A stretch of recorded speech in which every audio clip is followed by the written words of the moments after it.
So now it's time for another one of these little short lore videos, and the topic of the day is Riku and Sora, and more specifically, why Sora got the Keyblade in Kingdom Hearts 1, because if you watch the rest of this video, you will find out he was not actually supposed to receive the Keyblade in this scene on screen right now.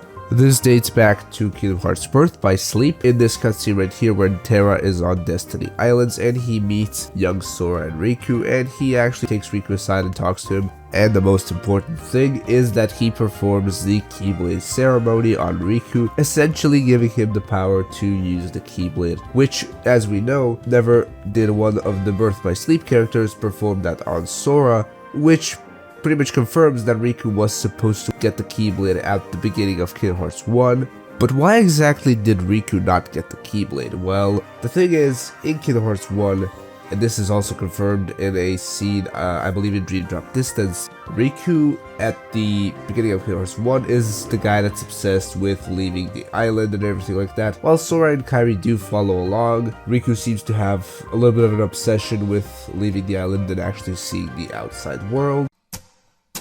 Fuck this shit, I'm out.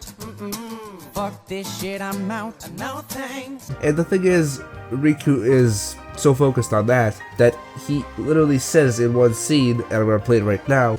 We can't let fear stop us. I'm not afraid of the darkness. Yeah, he says he's not afraid of anything, he's not afraid of the darkness, blah blah blah. And as you can see on screen right now, after he says what he said, he basically gets swallowed up by a bunch of darkness, and that is the reason that he does not get the Keyblade, and Sora is the one that gets it instead of him, even though Riku had the ceremony performed on him back when he was just a kid. Essentially, the Keyblade picking Sora was a sort of split-second decision on the Keyblade's part, because if you don't know, the Keyblade still has to pick the wielder on its own. It's not like anybody can be the Keyblade wielder, anybody can pick a Keyblade wielder. No, the Keyblade still has to pick that specific person, and that is what happened here. Basically, Sora got the Keyblade because it was a split-second thing, because Riku gave himself up basically to the darkness, and that was also again confirmed in Dream Drop Distance. And right after that, basically, Destiny Islands gets destroyed, and that was also Riku's fault, because he opened the door to darkness, blah blah blah. He surrendered himself and his home world essentially just to leave, and that is pretty much why he ended up on the path that we know he ended up on during Kingdom Hearts 1. Of course, after Sora left the island, he found himself in Traverse Town, and the rest also ties into the overall story of KH1.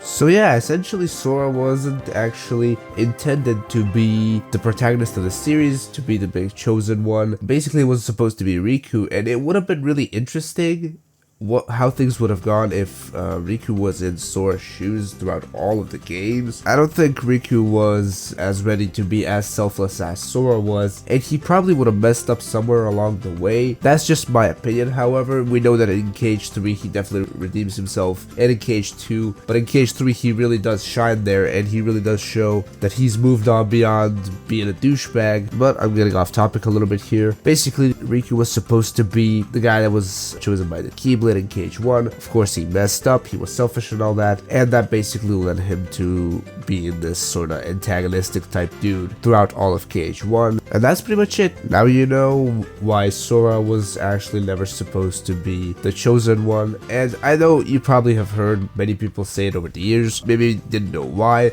but now you know, and I hope this video taught you something new that you didn't know about KH, or that it was at least enjoyable to watch. And before I go, I just want to ask you guys to subscribe to the YouTube channel. I rarely do that, but I am currently trying to get to 200 subscribers before Christmas. You don't have to. With that said, thank you so much for watching. Until the next video or stream, bye bye.